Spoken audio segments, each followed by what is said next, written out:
Paling pertama kita jangan buka stop ban-nya dulu ya Pak ya. Kita hidupkan main powernya ini. Karena di main power ini kita kalau mau start tentunya kita harus nunggu selama 3 menit untuk nunggu alarm detektornya ready ya. Sekarang ini posisi on ini berat dia masih loading dia. Ini Pak titiknya Pak di lampu itu masih tip gitu. Nah itu masih tip artinya dia belum siap ya Pak ya. Nah jeda waktu ini kita fungsikan untuk cleaning ya Pak ya. Untuk cleaning ovennya. Jadi saran saya oven ini maintenance-nya yang paling utama adalah cleaning. Jadi kita manfaatin waktu ini untuk cleaning ya. Jadi cleaningnya kita mulai yang dari dom atasnya ya Pak ya. Dom atasnya kita sikat total, sikat. Setelah itu baru lantainya kita keluarin kotorannya. Semua. Terus kemudian selanjutnya setelah kotorannya dibawa keluar, waktu kita sikat yang di dom atas tadi, ini kan ada kotoran yang jatuh di darur sini ya Pak ya. Pasti ada lah debu atau apa, pasti ada yang jatuh ke sana. Nah ini kita sudah sediakan di berasnya ini, kita sudah kasih lubangnya ini kita arahin ke burnernya sana, baru kita semprong dari belakang ya Pak ya. Kita tiup lah gitu. Kita tiup. Intinya di burner sana juga nggak boleh disikat. Ini penting sekali, jadi di burner nggak boleh disikat. Jadi yang boleh disikat di areal batu aja. Terus kemudian saran saya, kadang-kadang orang-orang ini diganti sama sikat baja. Saran saya jangan, nanti batunya rusak gitu, lama-lama rusak. Terus untuk cleaning di batu di dalam yang sehubungan sama panas, nggak boleh disiram sama air atau dibersihkan sama air, nggak boleh. Nanti bisa crack batunya. Jadi bersihin manual aja seperti saran saya tadi. Nah setelah kita cleaning baru kita lihat lagi ini sudah ready apa belum alarm detektornya. Sekarang sudah nggak ngebip lagi Pak ya.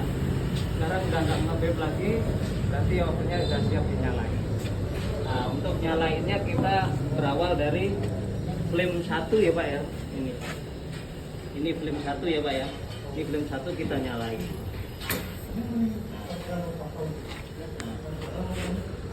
Gasnya, gas kita buka dulu ya Pak ya. Tadi ada yang kedua. Jadi gasnya kita buka, baru kita on api satunya ya Pak ya, flame 1-nya ya. Nah, setelah nyala, ini api 1 fungsinya untuk pilot ya Pak ya. 1 untuk pilot, yang kedua untuk lighting.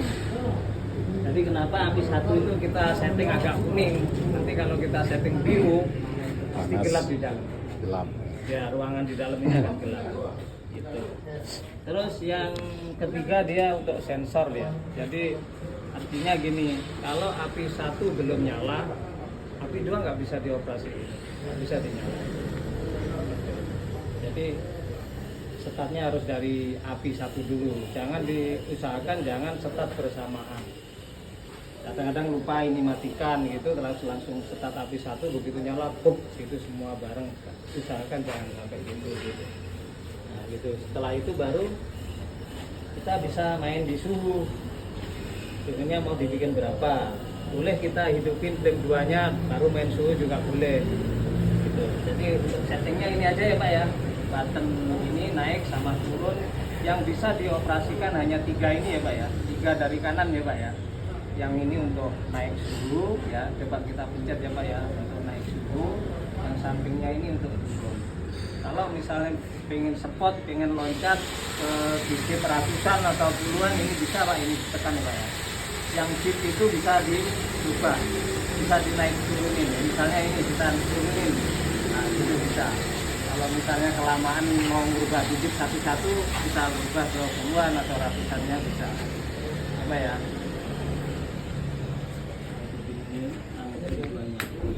Booster.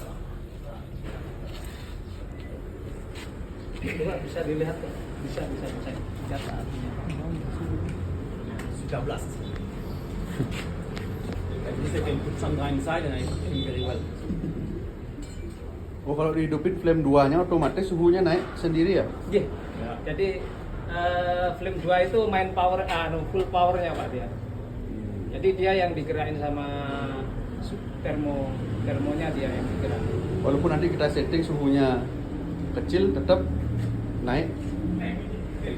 Kecilnya dia nggak bisa kecil sekali Pak. Rata-rata Kalau di di 200 di ke atas. flame 2-nya. Ya. Oh kalau flame 2-nya dia untuk ngejas saja. Oh, untuk ngejas, ya. ya. Jadi minimal oven ini harus di 260 ke atas. Nggak bisa dibikin 100 derajat gitu nggak bisa. Masuk waktu standby. Iya, nggak bisa. Jadi flame Jadi 1 memang bisa oven juga. ini khusus untuk pizza. Jadi Kalau flame 1 aja, kalau flame 1 aja dia nggak ke sensor sama sensor suhu Pak ya. oh, Dia ke sensor overheatingnya aja. Jadinya overheatingnya bisa ke sensor. walaupun kita setting di 80 flame 1 itu nanti kalau hidupin flame 2 dia akan otomatis naik. Iya. So, gitu. Jadi flame 1 ini minimal ya di 260, 270. Di bawahnya itu nggak bisa. Nggak bisa termonya kontrol. Jadi Flame memang- satunya? Flame satunya. Dia flame satunya ke suhu tinggi pasti di 200 ke atas. Berarti kalau standby flame 2 lah selalu ya. Oke. Kalau standby flame semuanya hidupin aja Pak. Semua Ya. hidupin, nanti kalau memang panasnya udah mencapai dia akan mati. Nanti Ya jeda kan, 10 sudah. derajat dia turun Ya. 10 derajat dia akan start lagi menuju ke setting pointnya Ke lagi. termostatnya ya. Otomatis jadinya. Jadi gini Pak, ya, saya lanjutin ke button yang ini ya Pak ya. Ini button yang ini button manual Pak.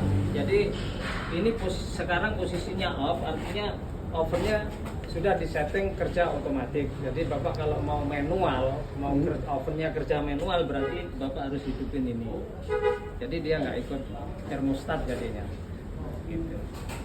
Jadi overheatingnya yang di sensor overheatingnya over sampai sekian ratus derajat misalnya sampai 530 dia akan mati ovennya. Nah, mending gini aja. Jaga itu.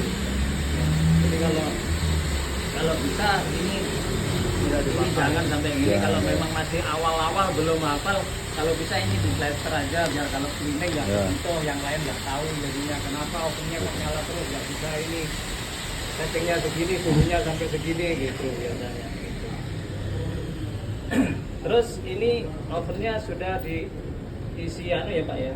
Ovennya sudah aman sekali ya Pak. Ini saya kasih contoh kalau ada kerusakan sistem misalnya kita ilustrasi aja di ini Pak, bikin simulasi misalnya sistemnya bermasalah, ada gas nggak ini gas nggak jalan, penyebabnya gas habis atau solenoidnya macet atau sistemnya macet, dia akan kirim sinyal ke sini setelah 10 detik dia.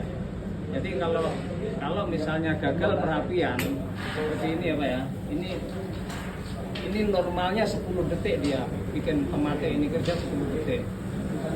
Nanti 10 detik ini dia kalau nggak dapat gagal perapian dia akan kirim alarm seperti Alarm. ini. Ya. Nah kalau sudah bukan masalah gas tertutup aja Pak. Misalnya ini simulasi aja ya.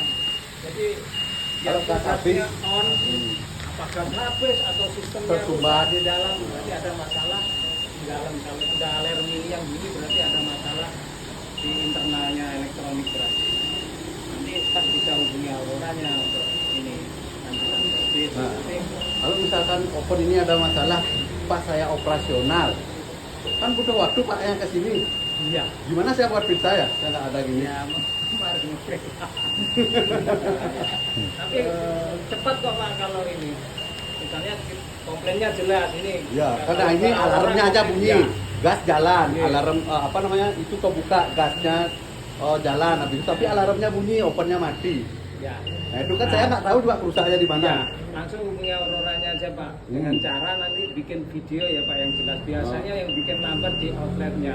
Kadang-kadang di kantor itu minta video yang jelas gitu Ya. nggak dikirim gitu, malas kirim video Ya. jadinya sana nggak berangkat-berangkat. Kalau sudah kirim video jelas detailnya permasalahan ini bikin simulasi videonya apinya seperti apa, baru nanti teknisinya bisa estimasi kerusakan apa. Jadi nggak bolak-balik, begitu ke sini langsung diatasi langsung tadi itu. Jadi nggak ke sini ngecek kembali lagi ambil spare part gitu.